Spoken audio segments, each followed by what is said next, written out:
Good day everyone. I am Cruzal Di Francisco, the first reporter for today. So today, we are now in the lesson 5 in the contemporary world. And today, we're going to talk about the world of regions. And the subtopics are countries, regions, and globalization, non-state regionalism, contemporary challenges to regionalism. So now we are going to define what is region. Region is a group of countries located in the same geographically specified area. So regions are areas that are broadly divided by physical characteristics, human impact characteristics, and the interaction between humanity and the environment. These are the examples of regions: Europe, Central Europe region, Eastern Europe region, Asian region, African region, Mediterranean, Middle East region, and the American region. So these regions are all made up of nations and countries.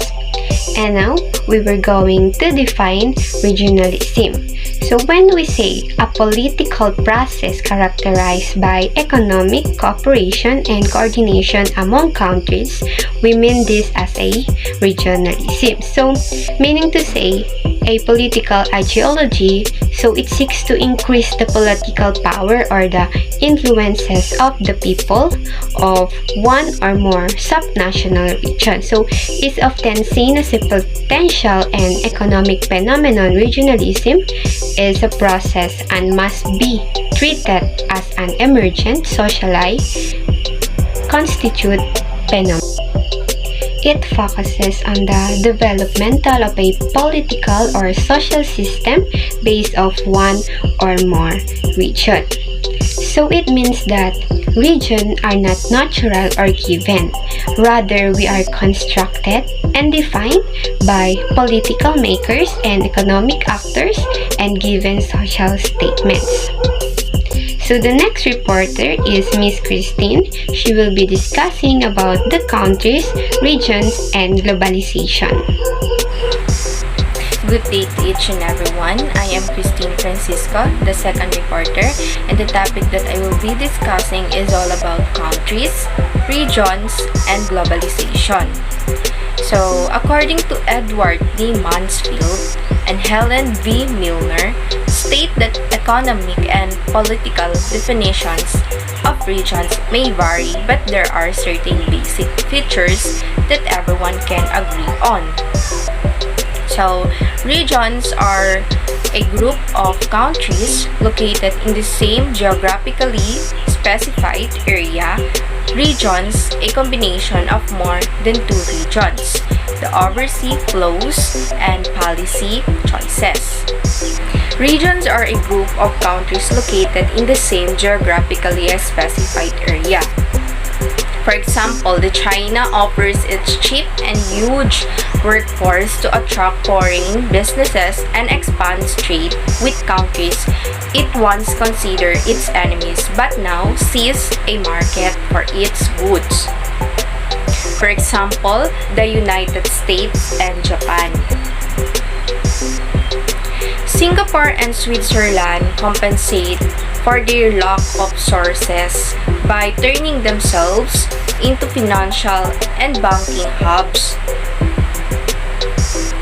Singapore developed its harbor facilities and made them a first-class transit port for ships carrying different commodities from Africa, Europe, and Middle East, and mainland Southeast Asia to countries and in Asia Pacific. Countries from regional associations for several reasons. Number 1, for military defense, North Atlantic Treaty Organization or the NATO is most widely known as a defense grouping. They were formed during the Cold War when several Western European countries plus the United States agreed to protect Europe against the threat of the Soviet Union. Number 2, to pool their resources Organizations of the petroleum exporting countries or the OPEC was established in 1960 by Iran, Iraq, Kuwait, Saudi Arabia, and Venezuela to regulate the production and sale of oil. Number 3, to protect their independence from the pressures of superpolitics, Non-Aligned Movement or the NAM, created by the presidents of Egypt, Ghana, India, Indonesia, and Yugoslavia in 1961 to pursue world peace and equality. Economic crisis compels countries to come together, the Thai economy. This crisis began to spread to other Asian countries. The Association of Southeast Asian Nations, along with Japan, China, and South Korea, agreed to establish an emergency fund to anticipate a crisis that the Asian economies stabilize. And the next reporter is Mr. Prince Falca Santos. He will be discussing the non-state regionalism and some organizations partner with governments to initiate initial change. Good day to each and everyone. My name is Prince Falca Santos, and today we're gonna report to you my assigned topic entitled Non-State Regionalism. So now let's proceed. This new regionalism varies in form. They can be tiny associations that includes no more than a few actors of focus on a single issue, or huge continental unions that address a multitude of common problems from territorial defense to food security. Organizations representing this new regionalism likewise rely on the power of individuals, non-governmental organizations or NGOs, and associations to link up with one another in pursuit of a particular goal or goals. Finally, new regionalism is identified with reformists who share the same values, norms, institutions, and systems that exist outside of traditional established the mainstream institution and system. Now let's proceed to some organizations partner with governments to initiate initial change. Number 1 is Association of Southeast Asian Nations or ASEAN. It is issued its Human Rights Declaration. Number 2 is North American Free Trade Agreement or NAFTA. In South America, the Hemispherical Social Alliance opposition wherein the left-wing government supported. So now let's proceed to number 3. The Mesa de Articulación de Asociaciones Nacionales y Redes de ONGs de América Latina y el Caribe, Roundtable of National Associations and Networks and NGOs in Latin America and the Caribbean. Participate in forums, summits, and dialogues with president and ministers. So now let's proceed to number 4. Citizen Diplomacy Forum tries to influence the policies and programs of the organizations of American states. So now number 5.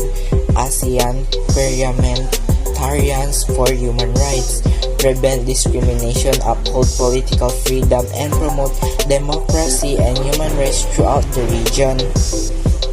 Number 6. Rainforest Foundation protects indigenous peoples and the rainforest in Brazil, Guyana, Panama, and Peru.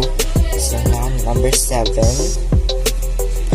Regional Interfaith Youth Networks across Asia, Africa, and Middle East, the America, and the Caribbean promote conflict prevention, resolution, peace education, and sustainable development. And the last is 8 Migrant Forum in Asia, committed to protecting and promoting the rights and welfare of migrant workers. So now let's proceed to the next reporter. Good morning everyone, I am Marfa Diabo from BTBTED FSM, and Now, I will going to discuss or explain to you the contemporary challenges to regionalism. So, there are three contemporary challenges to regionalism. The first one is the resurgence of militant nationalism and populism. The second one is the extent to which member countries should sacrifice their sovereignty for the sake of the regular stability. And the third one is differing visions of what regionalism should be for. So that's the contemporary challenges to regionalism. And now I will going to discuss the next topic, which is the media and globalization. Globalization is a set of multiple uneven and overlapping historical processes, including politics, and cultures that have combined with the evolutions of media. Technology to create the conditions under which the globe itself can now be understood as an imagined community. It relies on media as its main conduit for spread of global cultures and ideas. So there are 5 periods of evolutions of media and globalization. The first one is the oral communication. So language is an important tool as a human being explore the world, experience different cultures. Language contributes to the formation of culture such through vocabulary, gettings, or humor. Language are the essential medium in which the ability to communicate creates cultures develop. Without a language, people would lose their cultural identity. And the second periods of the evolutions of media and globalization is the script. So, papyrus allowed human to communicate over longer space and much longer time. It allowed for the written and permanent codification of economic. So, under the script, there are the printing press, which it is the information revolution. It transferred social institution according to Elizabeth Einstein. So the influence of printing press is it changed the nature of knowledge, preserve and standardize knowledge, and the last is encourage the challenge of political and religious authority. That's all about my topic, and the next reporter will be Josiah Jennifer. Good day everyone, I am Jennifer F. Josiah from BTVTED FSM. My assigned topic is all about the global village and cultural imperialism.